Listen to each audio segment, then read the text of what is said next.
Good morning दोस्तों। तो चलिए शुरू करते हैं।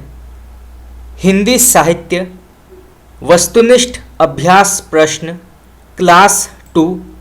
आज हम 50 प्रश्न उत्तर डिस्कस करेंगे।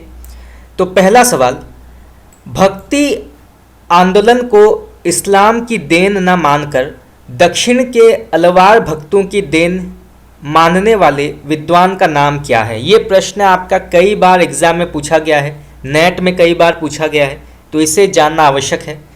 तो भक्ति आंदोलन को इस्लाम की देन ना मानकर दक्षिण के अलवार भक्तों की देन मानने वाले विद्वान का नाम क्या है। तो इसका सही उत्तर होगा आपका ऑप्शन नंबर ए, आचार्य हजारी प्रसाद द्विवेदी। तो आपका ए ऑप्शन यहाँ पे सही है, आचार्य हजारी प्रसाद द्विवेदी। चलिए आगे बढ़ते हैं। भक्ति का पहला उल्लेख कहाँ मिलता है। ये प्रश्न भी आपका कई बार एग्जाम में पूछा गया है। तो भक्ति का पहला उल्लेख कहाँ मिलता है। तो इसका सही उत्तर होगा आपका ऑप्शन नंबर ए, श्वेता श्वेतर उपनिषद। तो श्वेता श्वेतर उपनिषद में भक्ति का पहला उल्लेख मिलता है। चलिए आगे बढ़ते हैं। कथादि में अनुरिक्ति को भक्ति किसने माना है। तो कथादि में अनुरिक्ति को भक्ति किसने माना है। तो इसका सही उत्तर होगा आपका ऑप्शन नंबर सी, गर्ग ने। तो आपका सी ऑप्शन यहाँ पे सही है, आप इसको नोट कर सकते हैं। चलिए आगे बढ़ते हैं। भक्ति भावना का मूल स्रोत भारत के किस भाग में माना गया है। तो भक्ति भावना का मूल स्रोत भारत के किस भाग में माना गया है, वो कौन सा भाग है। तो इसका सही उत्तर होगा आपका ऑप्शन नंबर बी, दक्षिण भारत। साउथ इंडिया से भक्ति भावना का मूल स्रोत आया है। तो आपका बी ऑप्शन यहाँ पे सही है, दक्षिण भारत। चलिए आगे बढ़ते हैं। सगुणोपासक भक्त भगवान के सगुण और निर्गुण दोनों रूप मानता है, पर भक्ति के लिए सगुण रूप ही स्वीकार करता है, निर्गुण रूप ज्ञान मार्गियों के लिए छोड़ देता है। ये कथन किस आलोचक का है। बहुत ही प्रसिद्ध ये कथन है, कई बार एग्जाम में पूछा गया है, तो आप इसको नोट कर सकते हैं। तो फिर से पढ़ते हैं। सगुणोपासक भक्त भगवान के सगुण और निर्गुण दोनों रूप मानता है, पर भक्ति के लिए सगुण रूप ही स्वीकार करता है, निर्गुण भक्त या निर्गुण रूप ज्ञान मार्गियों के लिए छोड़ देता है। तो ये कथन किसका है। तो इसका सही उत्तर होगा आपका ऑप्शन नंबर ए, आचार्य रामचंद्र शुक्ल। तो आपका ए ऑप्शन यहाँ पे सही है, आचार्य रामचंद्र शुक्ल। चलिए आगे बढ़ते हैं। मोनियर विलियम्स के अनुसार भक्ति शब्द की उत्पत्ति कहाँ से हुई है। तो मोनियर विलियम्स के अनुसार भक्ति शब्द की उत्पत्ति कहाँ से हुई है।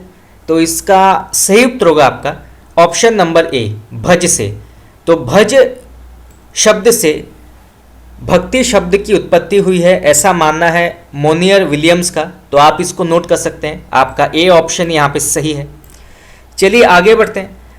हरिभक्ति रसामृत सिंधु के रचयिता कौन है। ये प्रश्न आपका नेट में पूछा गया है, तो आप इसको नोट कर सकते हैं। तो हरिभक्ति रसामृत सिंधु के रचयिता का नाम क्या है।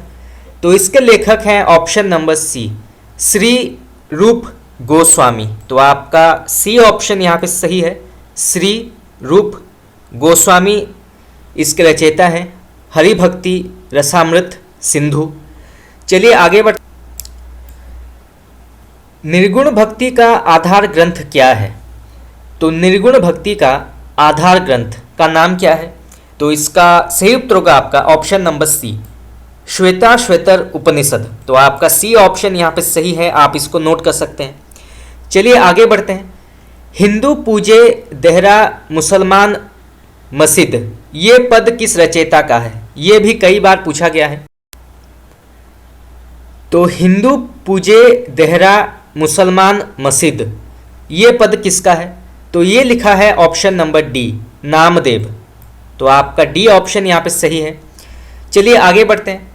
प्रच्छन्न बौद्ध किस दार्शनिक को कहा जाता है। तो प्रच्छन्न बौद्ध किस दार्शनिक को कहा जाता है। तो इसका सही उत्तर होगा आपका ऑप्शन नंबर ए, शंकराचार्य। तो ये जो है शंकराचार्य को कहा जाता है, तो आप इसको नोट कर सकते हैं। चलिए आगे बढ़ते हैं। स्मार्त संप्रदाय में पंचदेवोपासना की व्यवस्था किसने की थी? तो स्मार्त संप्रदाय में पंचदेवोपासना की व्यवस्था किसने की थी, उनका नाम क्या है? तो इसका सही उत्तर होगा आपका ऑप्शन नंबर सी, शंकराचार्य। तो आपका सी ऑप्शन यहाँ पे सही है, शंकराचार्य। चलिए आगे बढ़ते हैं। नाट्य शास्त्र के रचयिता का नाम क्या है? तो नाट्य शास्त्र के रचयिता का नाम क्या है? तो इसके रचयिता हैं ऑप्शन नंबर ए, भरत मुनि। तो आपका ए ऑप्शन यहाँ पे सही है, भरत मुनि। चलिए आगे बढ़ते हैं। तो यहाँ पे प्रश्न पूछा गया है, अगर इस्लाम नहीं आया होता तो भी भक्ति साहित्य का बाहर आना वैसा ही होता जैसा आज है, ये कथन किसका है? तो ये कहा है ऑप्शन नंबर सी, आचार्य हजारी प्रसाद द्विवेदी ने। तो आपका सी ऑप्शन यहाँ पे सही है। चलिए आगे बढ़ते हैं। श्री कृष्ण के अवतार से पूर्व भागवत धर्म के नाम थे। तो श्री कृष्ण के अवतार से पूर्व भागवत धर्म के नाम क्या थे? तो इसका सही उत्तर होगा आपका ऑप्शन नंबर डी। आपके सभी ऑप्शन यहाँ पे सही हैं। एकांतिक, नारायण, पांचरात्र, सातवंत, ये सभी जो हैं ये श्री कृष्ण के अवतार से पूर्व भागवत धर्म के नाम थे। तो आप इनके नाम नोट कर सकते हैं, ये भी कई बार पूछा गया है। चलिए आगे बढ़ते हैं। भक्ति के मार्ग स्त्री पुरुष जाति सभी के लिए किसने खोल दिए थे? तो भक्ति के मार्ग स्त्री पुरुष जाति सभी के लिए किसने खोल दिए थे? तो इसका सही उत्तर होगा आपका ऑप्शन नंबर ए, रामानंद। तो आपका ए ऑप्शन यहाँ पे सही है। रामानंद से पहले जो आचार्य थे वो जाति देखते थे कि बड़े जाति का होना चाहिए, परंतु रामानंद जो थे उन्होंने स्त्री पुरुष जाति किसी भी प्रकार के भेद को नहीं माना, उन्होंने सभी को स्वीकार किया। तो आपका ए ऑप्शन यहाँ पे सही है। चलिए आगे बढ़ते हैं। देश म्लेच्छकांत है, ये कथन किसका है? तो देश म्लेच्छाक्रांत है, ये कथन किसका है? तो ये कहा है ऑप्शन नंबर ए, वल्लभाचार्य। तो ये वल्लभाचार्य के कथन है। तो आपका ए ऑप्शन यहाँ पे सही है। चलिए आगे बढ़ते हैं। वादरायण के ब्रह्म सूत्रों की रचना लगभग कब की थी? तो वादरायण ने ब्रह्म सूत्र की रचना लगभग कब की थी? इसका समय क्या है? तो ब्रह्म सूत्रों की रचना की थी ऑप्शन नंबर सी, 380 ईस्वी। तो आपका सी ऑप्शन यहाँ पे सही है, 380 ईस्वी। चलिए आगे बढ़ते हैं। नामदेव के गुरु कौन थे? ये कई बार प्रश्न पूछा गया है। तो नामदेव के गुरु का नाम क्या है? तो इनके गुरु का नाम है ऑप्शन नंबर ए, विसोबा खेचर। तो आपका ए ऑप्शन यहाँ पे सही है, विसोबा खेचर नामदेव के गुरु का नाम है। चलिए आगे बढ़ते हैं। माई ना होती बाप न होते, कर्म ना होता काया, हम नहीं होते तुम नहीं होते, कौन कहाँ ते आया, ये पद किसका है? तो माई ना होती बाप ना होते, कर्म ना होता काया, हम नहीं होते तुम नहीं होते, कौन कहाँ ते आया। बहुत ही प्रसिद्ध ये पंक्ति है, कई बार एग्जाम में पूछा गया है। खास करके माई ना होते बाप ना होते, ये कई बार पूछा गया है। तो इसके रचयिता कौन है या इसके कवि कौन है? तो ये लिखा है ऑप्शन नंबर ए, नामदेव ने। तो आपका ए ऑप्शन यहाँ पे सही है, नामदेव। चलिए आगे बढ़ते हैं। नामदेव द्वारा लिखित निर्गुण पदों की भाषा क्या है? तो नामदेव द्वारा लिखित निर्गुण पदों की भाषा क्या है? तो इसका सही उत्तर होगा आपका ऑप्शन नंबर ए, सद्धुकड़ी। तो आपका ए ऑप्शन यहाँ पे सही है, सद्धुकड़ी। चलिए आगे बढ़ते हैं। आचार्य रामचंद्र शुक्ल के अनुसार भक्ति आंदोलन आया था कहाँ से? तो आचार्य रामचंद्र शुक्ल के अनुसार भक्ति आंदोलन कहाँ से आया था? तो ये आया था ऑप्शन नंबर सी, दक्षिण से। तो आपका सी ऑप्शन यहाँ पे करेक्ट है। चलिए आगे बढ़ते हैं। नानक देव का जन्म कब हुआ था? ये प्रश्न कई बार पूछा गया है, तो इसे जानना आवश्यक है। तो नानक देव का जन्म कब हुआ था? तो इसका सही उत्तर होगा आपका तो इसका सही उत्तर होगा आपका ऑप्शन नंबर सी, सन 1469 ईस्वी। तो सन 1469 ईस्वी में गुरु नानक देव का जन्म हुआ था। तो आपका सी ऑप्शन यहाँ पे सही है। तलवंडी नामक एक गांव है, वहाँ पे जन्म हुआ था गुरु नानक देव का। तो आप ये नोट कर सकते हैं, ये भी कई बार एग्जाम में पूछा गया है।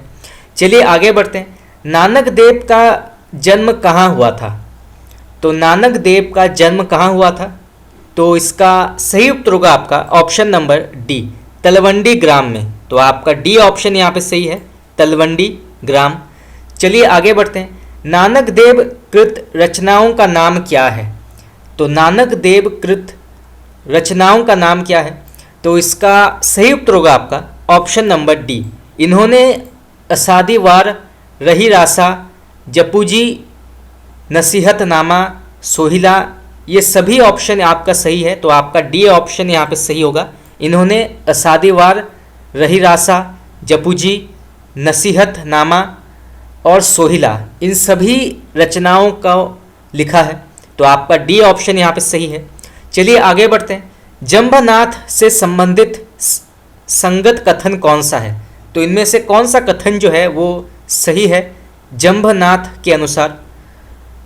तो इसका सही उत्तर होगा आपका ऑप्शन नंबर डी। तो आपके सभी ऑप्शन यहाँ पे सही है। पहला आता है ये आजीवन ब्रह्मचारी रहे, ये बिल्कुल सही है। जंभनाथ आजीवन ब्रह्मचारी रहे। ये नाथ पंथ से प्रभावित थे, ये भी बिल्कुल सही है। और इनका समाधि स्थल समराथल नाम से विख्यात है, ये भी बिल्कुल सही है। तो आपका ए, बी और सी तीनों सही है। तो आप इनको नोट कर सकते हैं। ये प्रश्न कई बार पूछा गया है कि किस कवि का जो समाधि स्थल है वो समराथल है? तो वो है जंभनाथ। तो आप इसको नोट कर सकते हैं, ये कई बार पूछा गया है। चलिए आगे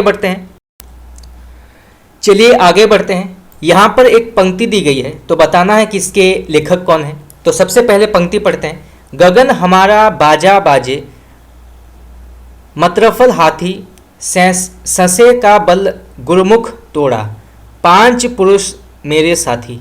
इसके रचयिता कौन है?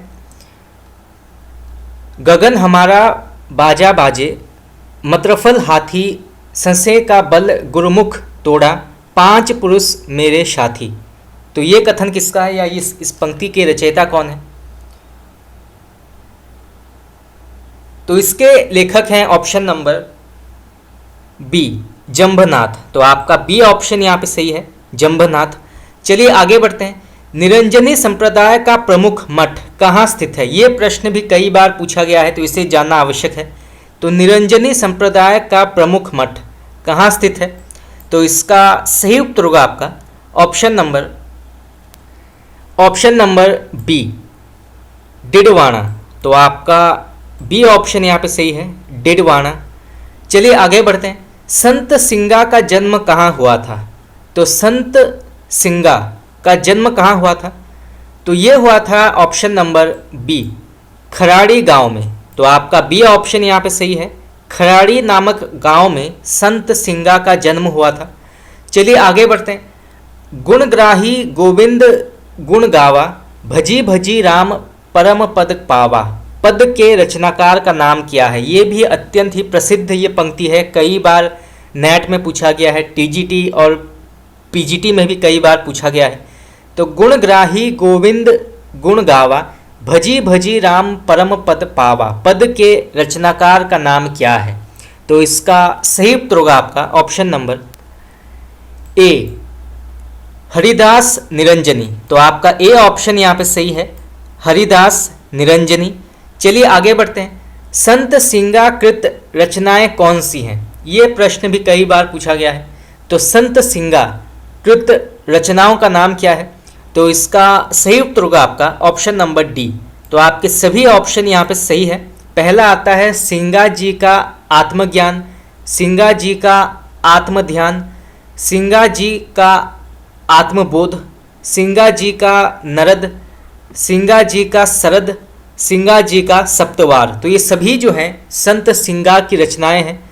तो आपका डी ऑप्शन यहाँ पे सही है। इनके प्रत्येक रचनाओं के पहले शब्द जो हैं उनके नाम से जुड़े हुए हैं, जैसे संत सिंगा जी का आत्मज्ञान, तो इसे जानना आवश्यक है, ये भी कई बार एग्जाम में पूछा गया है।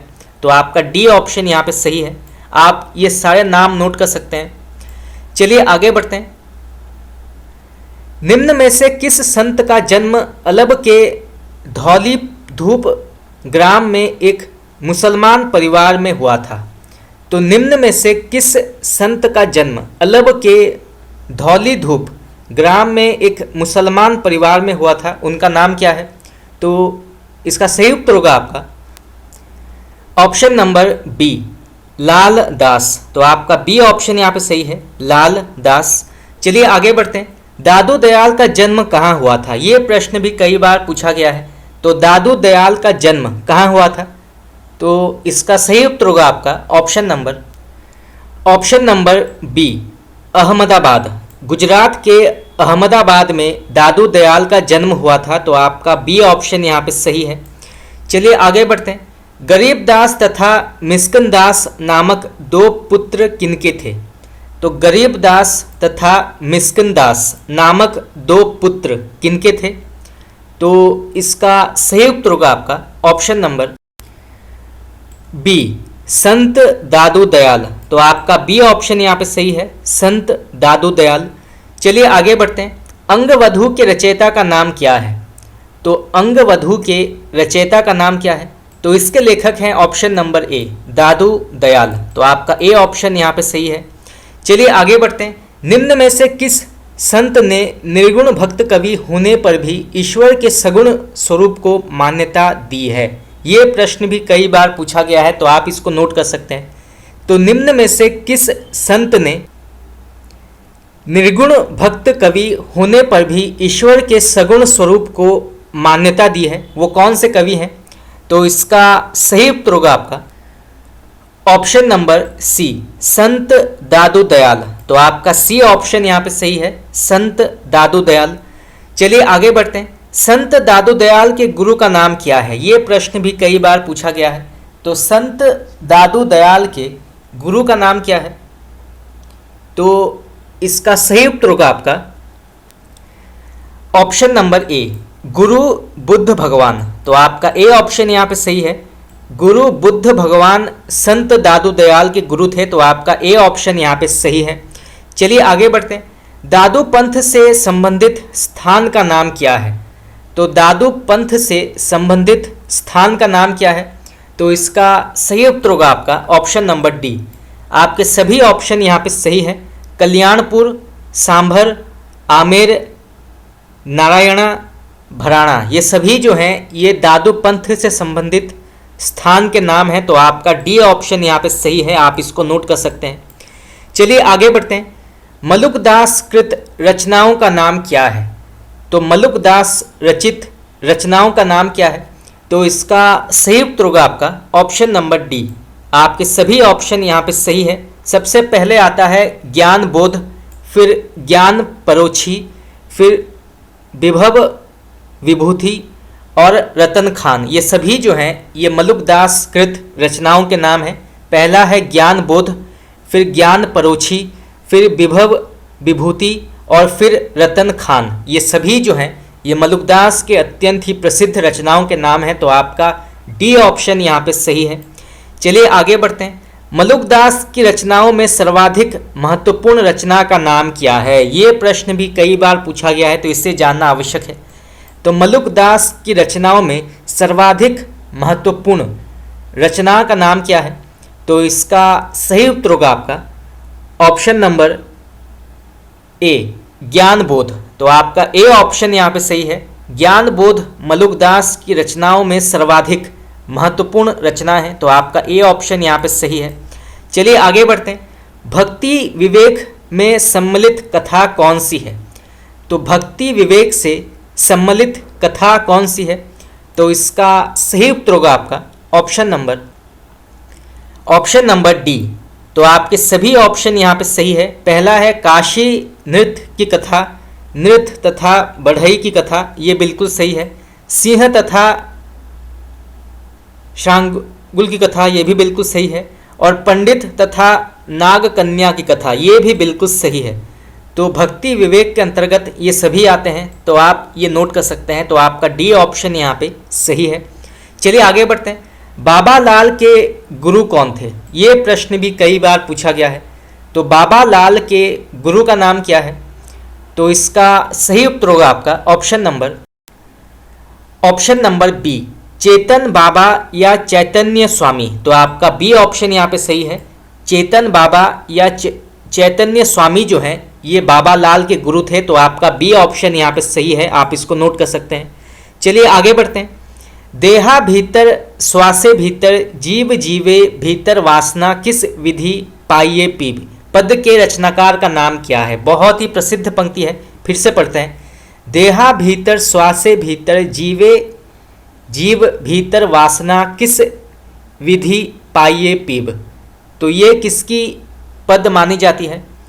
तो इसका सही उत्तर होगा आपका ऑप्शन नंबर ए, बाबा लाल। तो ये जो है बाबा लाल की अत्यंत ही प्रसिद्ध पद है। तो आपका ए ऑप्शन यहाँ पे सही है। चलिए आगे बढ़ते हैं। सुंदरदास के गुरु कौन थे? ये प्रश्न भी कई बार पूछा गया है, तो आप इसको नोट कर सकते हैं। तो सुंदरदास के गुरु का नाम क्या है? तो इनके गुरु का नाम है ऑप्शन नंबर ए, दादू दयाल। तो दादू दयाल इनके गुरु थे। तो आपका ए ऑप्शन यहाँ पे सही है। चलिए आगे बढ़ते हैं। सुंदरदास का जन्म कब हुआ था? तो संत सुंदरदास का जन्म कब हुआ था, समय क्या है? तो इसका सही उत्तर होगा आपका ऑप्शन नंबर बी, सन 1596 ईस्वी। तो आपका बी ऑप्शन यहाँ पे सही है। सन 1596 ईस्वी में सुंदरदास का जन्म हुआ था। तो आपका बी ऑप्शन यहाँ पे सही है। चलिए आगे बढ़ते हैं। निम्न में से कौन से संत श्रृंगार रस की रचनाओं के कट्टर विरोधी थे? ये प्रश्न भी कई बार पूछा गया है, तो आप इसको नोट कर सकते हैं। तो निम्न में से कौन से संत श्रृंगार रस की रचनाओं के कट्टर विरोधी थे, उनका नाम क्या है? तो इसका सही उत्तर होगा आपका ऑप्शन नंबर ए, सुंदरदास। तो आपका ए ऑप्शन यहाँ पे सही है, सुंदरदास। चलिए आगे बढ़ते हैं। गुरु अर्जुन देव द्वारा रचित रचना का नाम क्या है? तो गुरु अर्जुन देव द्वारा रचित रचना का नाम क्या है? तो इसका सही उत्तर होगा आपका ऑप्शन नंबर डी। तो आपके सभी ऑप्शन यहाँ पे सही है। सबसे पहले आता है सुखमनी, फिर 52 अखरी और फिर 12 मासा। तो ये गुरु अर्जुन देव के अत्यंत ही प्रसिद्ध रचनाओं के नाम है। तो आपका डी ऑप्शन यहाँ पे सही है। आप इन सभी के नाम नोट कर लीजिए, ये कई बार पूछा गया है। जैसे सुखमनी कई बार पूछा गया है, कई बार नेट और विभिन्न प्रकार के टीजीटी पीजीटी परीक्षाओं में कई बार पूछा गया है कि सुखमनी के रचयिता का नाम क्या है? तो वो है गुरु अर्जुन देव। तो आपका ए ऑप्शन यहाँ पे, ए बी और सी तीनों यहाँ पे सही है। तो आप नोट कर सकते हैं। चलिए आगे बढ़ते हैं। पराधीन की एक परंपरा सी उनकी जाने किस युग में घुस गई है? ये किसने कहा है? ये किस नाटक के अंतर्गत आता है ये कथन?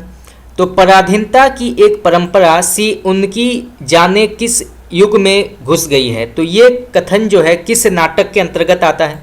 तो इसका सही उत्तर होगा आपका ध्रुव स्वामिनी। तो ये जो है ध्रुव स्वामिनी के अंतर्गत आता है। और ये कथन जो है ध्रुव स्वामिनी ने कहा था मंदाकिनी से। तो यहाँ से भी प्रश्न पूछा जा सकता है। विधान की स्याही का एक बिंदु गिरकर भाग्य लिपि पर कालिमा चढ़ा देता है। मैं आज यह स्वीकार करने में भी संकुचित हो रहा हूँ कि ध्रुव देवी मेरी है। ये कथन किसका है या किस नाटक से लिया गया है? तो विधान की स्याही का एक बिंदु गिरकर भाग्य लिपि का पर कालिमा चढ़ा देता है। मैं आज यह स्वीकार करने में भी संकुचित हो रहा हूँ कि ध्रुव देवी मेरी है। तो ये कथन कहाँ से लिया गया है? तो ये भी ध्रुव स्वामिनी से लिया गया है। और ये कहा है चंद्रगुप्त ने। चंद्रगुप्त पात्र हैं ध्रुव स्वामिनी में, तो इन्होंने ये कथन कहा है। तो आप ये नोट कर सकते हैं। ये भी कई बार पूछा गया है। कई बार जो है एग्ज़ाम में विभिन्न प्रकार के जो नाटक हैं उनके प्रसिद्ध कथन कई बार पूछे गए हैं।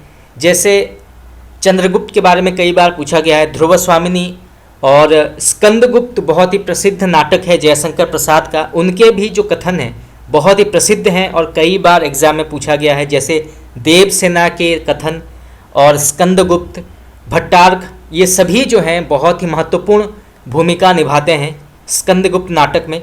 और जयशंकर प्रसाद के जो नाटक हैं वो मुंशी प्रेमचंद के बाद सबसे प्रसिद्ध माने जाते हैं पात्र, परिचय और कथन के अंतर्गत, तो इसे जानना आवश्यक है। चलिए आगे बढ़ते हैं। यहाँ पे प्रश्न पूछा गया है, भीष्म साहनी को तमस उपन्यास पर साहित्य अकादमी पुरस्कार कब मिला था? ये आपका कई बार नेट में पूछा गया है, तो इसे जानना आवश्यक है। तो भीष्म साहनी को तमस उपन्यास पर साहित्य अकादमी पुरस्कार कब मिला था? तो इसका सही उत्तर होगा आपका ऑप्शन नंबर बी, 1975। तो आपका बी ऑप्शन यहाँ पे सही है। और यहाँ से ये भी प्रश्न पूछा जा सकता है कि भीष्म साहनी को किस उपन्यास पर साहित्य अकादमी पुरस्कार प्राप्त हुआ था? तो वो है तमस। तो यहाँ से जो है दो प्रकार के प्रश्न पूछे जा सकते हैं। चलिए आगे बढ़ते हैं। मुझे चांद चाहिए रचना किस कवि की मानी जाती है? बहुत ही प्रसिद्ध ये रचना है, कई बार एग्जाम में पूछा गया है। तो मुझे चांद चाहिए रचना किस कवि की है? तो इसके लेखक हैं option number A, Surendra Verma. तो आपका ए ऑप्शन यहाँ पे सही है, सुरेंद्र वर्मा।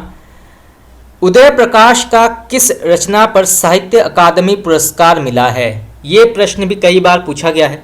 तो उदय प्रकाश को किस रचना पर साहित्य अकादमी पुरस्कार मिला है? उसका नाम क्या है? तो इसका सही उत्तर होगा आपका ऑप्शन नंबर डी, मोहनदास।